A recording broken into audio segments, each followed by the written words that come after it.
Hello दोस्तों, नमस्कार, good morning, Radhe Radhe, जय श्री कृष्णा मेरे प्यारे दोस्तों। और दोस्तों, आप सब कैसे हैं? उम्मीद करती हूँ कि आप सब लोग ठीक होंगे, खुश होंगे और बहुत बहुत बहुत मस्त होंगे। मेरे न्यू ब्लॉग में एक बार आप सबका फिर से स्वागत है। तो हो चुकी है एक नए ब्लॉग की शुरुआत और ये वीडियो है आज का, यानी कि आज है दिन आज गुरुवार और तारीख है 13 तारीख, 13 सितंबर है। तो बस यहाँ पे सुबह सुबह सारा काम हो गया था, चाय बन गई। तो मैं कही चलो सबसे पहले चाय पी लेती हूँ।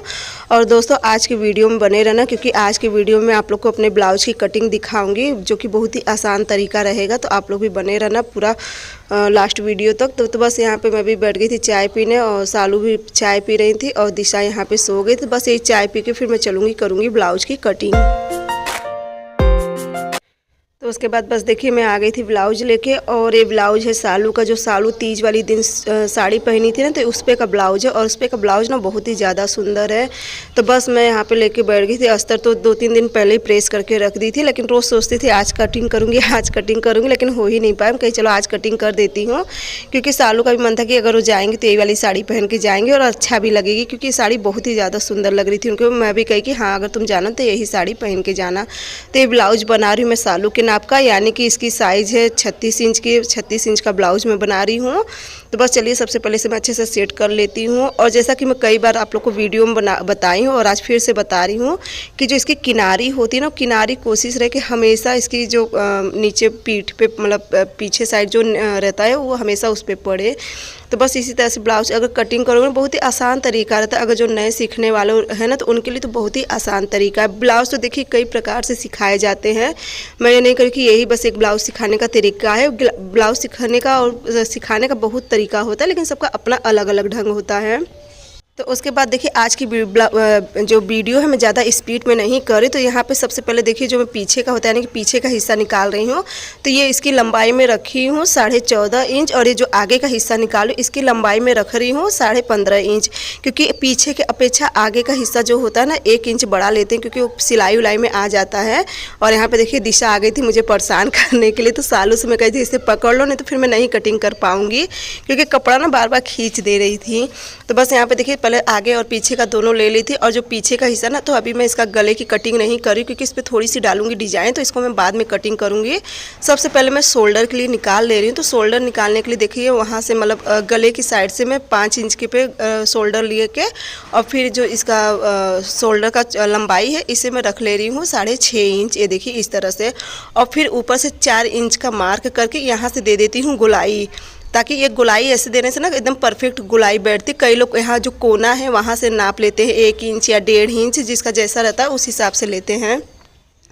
तो बस पीछे का हिस्सा तो कंप्लीट हो चुका है। अब देखिए आगे के हिस्से के गले की जो लंबाई है उसे मैं ली हूँ 6 इंच ली हूँ, और उसकी चौड़ाई ली हूँ 2.5 इंच, क्योंकि आगे का गला तो बस इतना ही रहता है। तो बस देखिए ये हो गया। और शोल्डर की चौड़ाई भी 2.5 इंच रखती हूँ। मैं ज़्यादा चौड़ा शोल्डर नहीं रखती हूँ, पतला ही शोल्डर रखती हूँ। तो 2.5 इंच सही रहता, सिलाई करने पर 2 इंच का आ जाता है। तो बस यहाँ का भी शोल्डर का देखिए निकाल दी हूँ। शोल्डर भी इसमें 6.5 इंच रहेगा लंबाई, और चौड़ाई मतलब कपड़े के हिसाब से रखती हूँ मैं चौड़ाई। तो बस यहाँ पे क्योंकि अभी मैं चौड़ाई का नाप नहीं ली हुई, चौड़ाई जहाँ तक मैं 11 11.5 इतना चौड़ाई रखती हूँ। क्योंकि ना इतना इसलिए रखती हूँ क्योंकि कटिंग में बहुत सा कपड़ा निकल जाता है। बाद में मैं आप लोग को दिखाऊंगी कि कैसे इतना कटिंग में कपड़ा निकल जाता है। लेकिन चाहे जो है ना ब्लाउज बहुत फिटिंग का बैठता है। तो बस इसे भी 4 इंच पे मार्क करके और यहाँ पे गोलाई दे दी थी। और उसके बाद यहाँ पे देखिए मैं 2.5 इंच का जो योग पट्टी होती है या तिरछी पट्टी को उसे निकाल दे रही हूँ। तो बस इसे स्केल, और ना हमेशा स्केल लेके करें। स्केल से क्या रहता है ना, लाइन एकदम सीधी जाती और बहुत ही अच्छे तरीके से होता है। तो बस यहाँ पे देखिए अभी 1 इंच नीचे से करने के बाद इसको मैं गोलाई दे दी हूँ हल्का सा, जो तीरा पट्टी होती है। और इसमें जो टक्स होता है उसका भी कर ली थी मार्किंग। और पीछे भी जो टक्स होता है उसको मैं 4.5 इंच की दूरी पे रख दी हूँ। तो बस अब देखिए इसकी मैं चौड़ाई निकाल ले रही हूँ। तो इसकी चौड़ाई मैं निकाल रही हूँ 11.5 इंच। पूरा नीचे से जो आगे का भी है उसे मैं पूरा, अब इसकी चौड़ाई 11.5 इंच निकाल ली हूँ। और अब इसे मैं कर दूंगी कट। ये थोड़ा सा बस तिरछा कपड़ा था, तो इसे मैं कट करके निकाल ले रही हूँ। और अब चलिए इसे मैं कट कर लेती हूँ। तो और आसान देखिए, ब्लाउज सीखने या सिखाने में बहुत ही, मतलब थोड़ा सा बस वो होता है नहीं। तो ब्लाउज सीखना कोई बहुत कठिन काम नहीं है, बस थोड़ा सा दिमाग चाहिए ना। तो क्योंकि कई लोग का अब आजकल शौक है ना क्योंकि दूसरों का ब्लाउज़ देख के सबको बहुत शौक होता है कि इनका ब्लाउज़ इतना अच्छा है, काश मुझे भी बनाने आता है। तो आप लोग चिंता बिल्कुल मत करिए, क्योंकि बहुत ही अगर आप लोग कहोगे तो एकदम अच्छे से डिटेल में आप लोग को पूरा एकदम स्लो में करके एकदम अच्छे से सिखा दूंगी ब्लाउज़ कटिंग। चाहे आप लोग सादा सीखो, हाँ बस मुझे कटोरी वाला ब्लाउज़ नहीं आता है। और मैं इसी तरह से ब्लाउज़ बनाती हूँ, जो योग पट्टी होती है ना, मैं ये ब्लाउज़ इस तरीके से बनाती हूँ कि कटोरी की मतलब जैसे एकदम कटोरी वाला शेप अच्छे से बैठ जाता है। तो बस चलिए इसको अच्छे से मैं कट कर लूँगी, और कट करने के बाद फिर मैं आप लोग को बताऊँगी कि अस्तर पे रख के मैं इसे कट कर लूँगी। और मेरे पिछले वीडियो में कई बार कमेंट आया कि दीदी आपका ब्लाउज़ बहुत अच्छा रहता है, आप अपने ब्लाउज़ का सिलाई बताइए। तो 2 महीना से तो मेरा हाथ नहीं सही था, लेकिन अब थोड़ा बहुत हाथ सही हो रहा है। पूरी तरह से तो नहीं सही हुआ, लेकिन क्या है ना कि सालू जाने वाली है, तो मुझे देखो एक होता है ना कि कोई जा रहा है तो उसे खूब अच्छे से तैयार करके भेजो, क्योंकि एक अलग ही खुशी मिलती है। तो मैं कही कि चलो इनका ब्लाउज़ मैं सिल देती हूँ धीरे धीरे, क्योंकि काम तो मुझे कुछ करना नहीं है। तो मैं कही धीरे धीरे मैं सिल लूँगी, 1-2 दिन लगेगा, क्योंकि अब ज़्यादा नहीं, सालू 2-3 दिन में ही चली जाएंगी। तो बस क्योंकि नहीं तो पीतर पख लग जाएगा, और फिर मम्मी भी 9 दिन का नवरात्र व्रत रहती, पीतर पख लग जाता तो उस बीच जा नहीं सकेंगी। तो देखिए वो वाली साड़ी पर का ये ब्लाउज है, इसमें बहुत सुंदर इसका ब्लाउज पीस दिया है। सिल्क में तो नहीं दिख रहा है सिल्क में, लेकिन ये सिल्क का कपड़ा नहीं है, बस हल्का सा इसमें शाइनिंग है इस कपड़े में। तो बस इस तरह से देखिए मैं रख लेती हूँ, और फिर इसी पे देखिए पूरा मैं आप लोग को दिखाती हूँ कि ऐसे ब्लाउज कटिंग करने से कितना इसमें कपड़ा एक्स्ट्रा बच जाता है, बहुत ज़्यादा कपड़ा बच जाता है।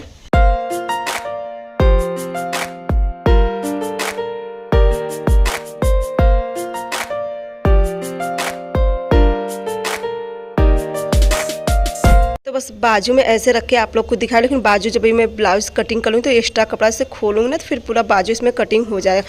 और मैं बाजू कटिंग का वीडियो ऑन ही करना भूल गई थी, मोबाइल तो रख गई थी लेकिन वीडियो ऑन करना भूल गई थी, तो बाजू कटिंग का आप लोग को मैं नहीं बता सकें।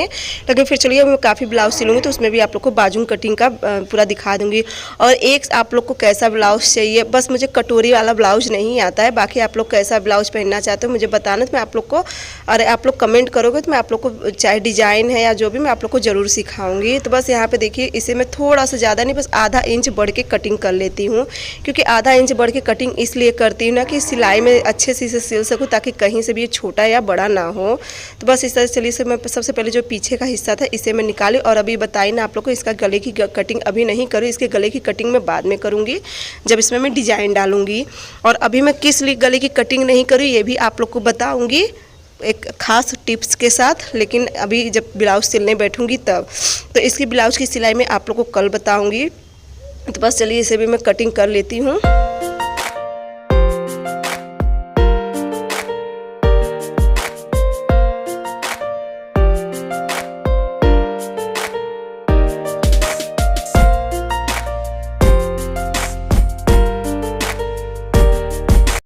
और देखिए जहाँ तक मुझे लगता है ना कि ब्लाउज सिलना या सिखाना या कटिंग करना बहुत कठिन काम नहीं है, और इसे सब सीख सकते हैं, सब बहुत आसान तरीके से सीख सकते हैं। बस थोड़ा सा इसे ध्यान देने की ज़रूरत है, बस थोड़ा सा। अरे मेरी कैंची ना प्रिंसी एकदम से ख़राब कर दी। मैं जब दोपहर में आराम करती थी ना, अपना वीडियो का एडिट करती, धीरे से कैंची उठा ले जाती थी, और इससे पेपर है, पॉलीथीन है, या कुछ उल्टा सीधा इससे काट के ना मेरे ख्याल से कैंची 2-3 बार गिरा दी है, तो कैंची एकदम से ख़राब हो गई है। अब इससे ना कट तो रहा है कपड़ा, लेकिन बहुत दिक्कत है, बस आगे से इसमें कपड़ा कट रहा है, पीछे से बिल्कुल भी कपड़ा नहीं कट रहा है। तो आगे से मेरी आदत भी है कि मैं आगे से ही कपड़ा काटती हूँ, जो कैंची में पूरी कैंची से कपड़ा नहीं काटती हूँ। तो बस देखिए पूरा कट गया था, और कितना कपड़ा बचा है आप लोग देखो, इतने कपड़े में तो कितना काम हो जाएगा। तो बस यहाँ पे सब कर ले रही हूँ। और अब देखिए मेरी मशीन तो अभी सही नहीं चल रही, अब काट तो ली हूँ ब्लाउज, अब देखो सी पाती हूँ कि नहीं। अब देखो ये आ गए हैं ना, अब एक आध दिन थोड़ा मतलब देखूँगी, जाऊँगी तो फिर जो पावदान होता है उसे मैं ज़रूर लूँगी, क्योंकि मेरा धीरे धीरे हाथ भी सही हो रहा है। सबका ब्लाउज रखा हुआ है, करीब मेरे पास 10 से 15 ब्लाउज रखे हुए हैं सिलने के लिए, तो अब धीरे धीरे करके सब सिलूँगी, क्योंकि सामने करवा चौथ भी आ रहा है, मुझे भी अपना ब्लाउज सिलना है। अब तीज पे तो ऐसे पहन ली थी, लेकिन अब करवा चौथ तक तो एकदम हाथ सही रहेगा, तो फिर अपना भी ब्लाउज तैयार कर लूँगी। बाकी दीदी लोग का भी सबका ब्लाउज रखा है, तो सब अच्छे से मैं अपना तैयार कर लूँगी। तो बस ये देखिए यहाँ पे बाजू कटिंग भी हो गई थी इस तरह से, और मैं नीचे का भी इसे ओपन कर लूँगी, नहीं तो यहाँ पे। और आज ना मैं थोड़ा छत पे आ गई, तो जो आप लोग को थोड़ा बहुत गाय या भैंस की आवाज़ सुनाई देती होगी। तो बस देखिए पूरा ब्लाउज हो गया था कटिंग। अब इसे मैं सब रख दे रही हूँ। अगर हो सकेगा तो आज ही सिलूँगी, नहीं तो फिर देखूँगी कल सिलूँगी, क्योंकि एक साथ अभी मैं ज़्यादा काम खुद नहीं करना चाहती हूँ, क्योंकि अभी हाथ पे बहुत जोर पड़ता है, थोड़ा दर्द करता है हाथ। दर्द क्या, जैसे मैं ना अभी हाथ पीछे की तरफ बिल्कुल भी नहीं होता है। तो बस देखिए यहाँ पे इतना ये जो कपड़ा बचा था ना, तो इसमें से मैं निकाल लूँगी पट्टी, जो कमर पे और योग पट्टी होती है ना, तो उसे लगा लूँ, क्योंकि पट्टी लगाने से ना बहुत ही अच्छा रहता है, ब्लाउज कभी भी पलटता नहीं है। तो बस यहाँ चलिए इसे भी कटिंग कर लेती हूँ। और इस तरह से ब्लाउज कटिंग करने में ना बहुत फ़ायदा होता है। पहला फ़ायदा देखिए, कभी भी जैसे आप ब्लाउज पहने तो उसमें अस्तर और जो ब्लाउज पीस होता है वो अलग नहीं होता है, वो हमेशा एक साथ में आप लोग कई बार देखिए ब्लाउज सिलवाते होंगे तो उसका अस्तर अलग होता है और जो ऊपर का ब्लाउज पीस होता है वो अलग होता है, जो कि देखने में बहुत ही ज़्यादा ख़राब लगता है। लेकिन ऐसे अगर ब्लाउज सिलेंगे या करेंगे ना, तो इससे बिल्कुल भी आप लोग का ब्लाउज ख़राब नहीं लगे, एकदम जैसे एकदम शरीर से चिपका हुआ ब्लाउज रहता है, बहुत ही अच्छे, जैसे आप लोग देखते हो ना सबका फिटिंग वाला ब्लाउज, एकदम उस तरह से ब्लाउज बनता है। तो बस चलिए मेरी कटिंग हो गई थी ब्लाउज की, और उसके बाद यहाँ पे सालू सारा कपड़ा धुल दी थी मशीन में। तो दिशा बहुत रोने लगी थी सोने के लिए, मैं कही जाओ तुम उसे सुला दो। और यहाँ पे ना शिवांश का जो कॉलर था, स्कूल का ड्रेस था उसका, तो मैं कही उसका कॉलर में साफ़ कर देती हूँ।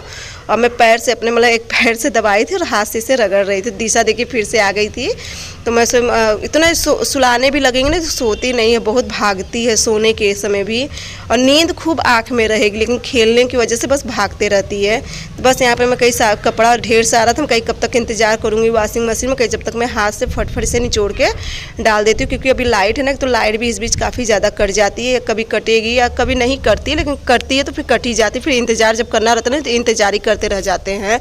तो मैं सालों से कही तो ना मौसम भी, पानी तो बरस नहीं रहा लेकिन मौसम सही नहीं रहता, तो हवा इतनी तेज़ चलती है ना कि छत पे से सारे कपड़े गिर जाते हैं नीचे, और इतनी समय हवा थोड़ा शांत थी। मैं सालों से कही कि चलो मैं कपड़ा इतना निचोड़ देती हूँ और तुम फिर खाली हो जाना, छत पे सारा कपड़ा डालाना।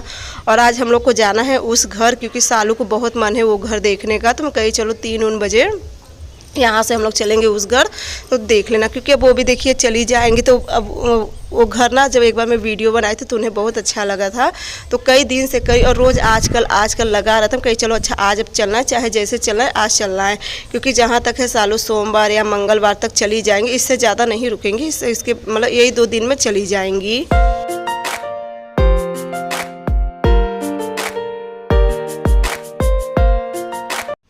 तो उसके बाद देखिए मैं आप लोग से मिल रही हूँ, करीब 4 या 4:30 बजता होगा। तो यहाँ पे मैं पहन ली थी साड़ी, और साड़ी पहनने में मुझे बहुत ज़्यादा दिक्कत होती है, और अपने हाथ से साड़ी जब पहनती थी ना तो इतनी दिक्कत नहीं होती थी, लेकिन सालू और प्रिंसी की मदद से पहनी साड़ी तो मुझे जैसे बंधी लग रही हूँ। लेकिन अब उस घर जाना, अब गाँव में जा रहे तो ऐसे अच्छा भी नहीं लगता ना कि मैं नाइटी पहन के जाऊँ। तो बस यहाँ पर देखिए तैयार हो गई थी, और आज पता है मैं चोटी अपने हाथ से बनाई हूँ। हाँ थोड़ी ढीली बहुत बनी है चोटी, लेकिन आज मैं बाल अपने हाथ से बनाऊँ, मुझे बहुत खुशी हो रही है। तो बस यहाँ पे मैं अपने हाथ से आज बाल बनाई थी, तो मैं कही चलो आज आप लोग को भी दिखाती हूँ, मैं अपने हाथ से बाल बनाई हूँ। और सालू और प्रिंसी हो रही थी तैयार, और उसके बाद मैं तो पहले ही हो गई, क्योंकि मुझे तो साड़ी पहना था या कोई पहना था तभी। तो बस यहाँ पे देखिए मम्मी का भी हो गया था। शटर बंद करो, चलो चलो मम्मी।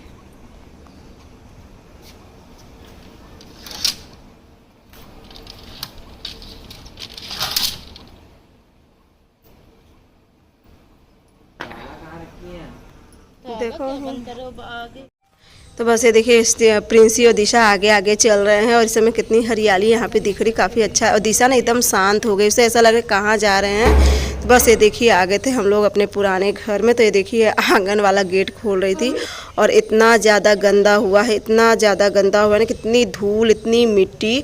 सॉरी आगे वाला घर नहीं है, ऊपर वाला छत वाला घर है। ये देखिए कमरा है, और इतनी मिट्टी है ना, ये देखिए, जो कि अभी हम लोग कब साफ़ करके गए थे, मेरे ख्याल से अप्रैल या हाँ ऐसे कुछ समय था साफ़ करी थी, मुझे ध्यान नहीं आ रहा है।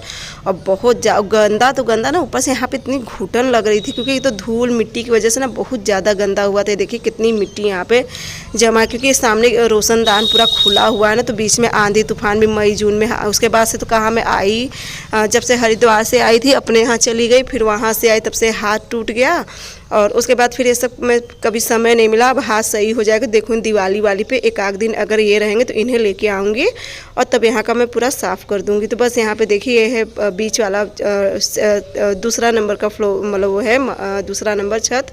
तो यहाँ पे देखिए बाहर का मैं आप लोग को थोड़ा सा दिखा रही थी। यह मेरा 3 मंजिले का घर है, तो दूसरा मंजिला था। तो बस ये देखिए ये बालकनी है और ये बड़ी वाली भाभी का कमरा था। और उसके बाद देखिए इस तरह से पूरा कमरे में पूरी मिट्टी मिट्टी हुई थी और ये था आंगन। ये देखिए पूरा, ये तो आप लोग को मैं पूरा अच्छे से दिखाई थी, लेकिन आज फिर से दिखा दे रही, पुरानी याद फिर से ताज़ा हो जा रही, क्योंकि जब जब हम लोग एक घर आते हैं ना तो काफ़ी अच्छा लगता है। तो ये है मनीषा भाभी का कमरा, इसमें मनीषा भाभी रहती थी और सब कमरे में एकदम अंधेरा है, बहुत ज़्यादा अंधेरा। तो बस ये देखिए हम लोग एकदम आगे लास्ट वाले छत पे देखिए, और इस तरह से था हम लोग का छत। हम लोग का यहाँ ही खाना पीना सब कुछ यहाँ ही छत पे होता था। और किचन में ना वहाँ पे चूल्हा भी रखा था, गैस भी रखी थी, तो वहीं पे खाना पीना सब बनता था। तो बस ये देखिए एकदम लास्ट वाला छत पे हम लोग आ गए। तो बहुत ज़्यादा यहाँ पे आके थोड़ी राहत मिली थी। और देखिए नीचे मम्मी बैठी हैं और ये थोड़े बड़े जेठ जी लगते हैं, मतलब सबसे बड़े, मतलब मम्मी मतलब सबसे घर में सबसे बड़े ये हैं। तो बैठी थी मम्मी उन्हीं के साथ। और ये देखिए यहाँ पे हम लोग देखिए, मैं आप लोगों को किचन भी दिखा देती हूँ। पहले हम लोग ना इसी पे, ये जो सामने फ्लोर देख रहे हो ना, स्लैब देख रहे हो, इसी पे गैस रखा रहता है। यहाँ पे पहले खिड़की लगी थी रोशनदान, तो किसी कारण से रोशनदान यहाँ के निकलवा दिए थे। और यहाँ पे देखिए नीचे वो है चूल्हा उल्हा सब यहाँ पे था। तो बस यहाँ का हो गया था। अब हम चलो नीचे चले, क्योंकि है ना छत पे तो थोड़ी राहत थी, लेकिन नीचे इतनी ज़्यादा गर्मी लग रही थी कि यहाँ पे रहना मेरा तो जैसे एकदम मुझे बहुत तेज़, जैसे एकदम उल्टी जैसे आने लगी थी, बहुत ज़्यादा घुटन हो रही थी। फिर ये देखिए हम लोग जा रहे हैं दलान में, ये भी मेरा ही घर है, इसमें पापा रहते थे। ये है दलान हम लोग का, जैसे मेहमान अगर आ जाते थे तो मेहमान सब इसी में बैठते थे। तो देखिए पापा का टीवी चौकी खूब अच्छे से भी हम लोग सजा के रखते थे, बहुत अच्छा लगता था। अब मान लो धीरे धीरे बंद रहते रहते कमरा इतना गंदा हो गया, नहीं तो पहले बहुत ज़्यादा अच्छा लगता था, बहुत सुंदर लगता था। तो बस यहाँ पे सालू को छत पे भी देखने का मन था, हम कहीं जाओ अच्छा छत का भी देखा। तो यहाँ पे देखिए छत पे भी आ गई थी, जो दलान वाला है, ये 2 फ्लोर का ये भी बना है, तो दलान वाला छत है, देखिए इस पे आ गई थी। और यहाँ पे भी अभी जो सारा सामान उमान अभी ऐसे ही रखा है देखिए। तो बस मैं कही चलो अभी बाहर का एरिया था। और उसके बाद फिर हम लोग आ गए थे घर पे शाम को। तो यहाँ पे क्या था ना, ये आए बताया कि कोई पूना जाने वाला है, तो पूना के लिए थोड़ा सामान पैक होने लगा था, जैसे कि वहाँ पे अचार जब अब यही सब रहता ना कि अचार, सिरका, अमहर, अमचूर पाउडर, तो यही सब पैक करने लगे थे। और हमारे यहाँ की सरताज नमकीन बहुत फेमस है, तो सरताज नमकीन, और भैया को देसी गुड़ चाहिए था, तो गुड़ सब लेते आए थे। तो यही सब मम्मी बैठ गई थी पैक करने, क्योंकि कल सैटरडे रहेगा ना, तो कल ही के दिन शायद कोई जाएगा पूना। और यहाँ पे मम्मी कह रही थी घी तो मेरे पास ज़्यादा नहीं था, अभी जो घी मथी थी निकला था आधा या 3 पाव के करीब निकला था। कहीं चलो उतना उन्हें दे रही हूँ, फिर तब से मेरा क्या है, मैं फिर से घी निकाल लूँगी। तो बस वो सालू घी पैक करने लगी थी। और ये देखिए पूरा आधा लीटर वाली जो बॉटल होती है उसकी पेप्सी वाली बॉटल, तो इसे अच्छे से साफ़ करके और इसी में घी, क्योंकि ना और किसी अगर डब्बा में रखूँगी तो घी गिरने का डर रहता है ट्रेन में, और इसमें रख के ना मैं पॉलीथीन से पहले ढक्कन बंद करके फिर रबड़ उबड़ लगा देती तो सही रहता है। तो बस यहाँ पे देखिए इसे भी पैक हो गया था। मैं कही चलो आज पहले सामान पैक होने लगा था पूना जाने के लिए, क्योंकि वहाँ पे बच्चे ना वहाँ पे अचार देखिए टिफ़िन में, अब मेरे बच्चे तो इतना अचार खाते नहीं, लेकिन परी पीहू ये सब अचार बहुत पसंद करते हैं। ये देखिए घी पैक हो गया था। तो मैं इनसे कही कि थोड़ा रबड़ आप अच्छे से लगा दो, क्योंकि मेरे हाथ से रबड़ नहीं लग रहा था। तो मैं इनसे कही कि आप अच्छे से रबड़ लगा दो ताकि जो घी है गिरे ना ट्रेन में। तो देखिए रबड़ लगाने लगी थे, और बाकी मम्मी सारा सामान अच्छे से पैक कर दी थी। बात करते करते वीडियो भी ख़त्म हो गई। अब आप लोग से मैं अगले ब्लॉग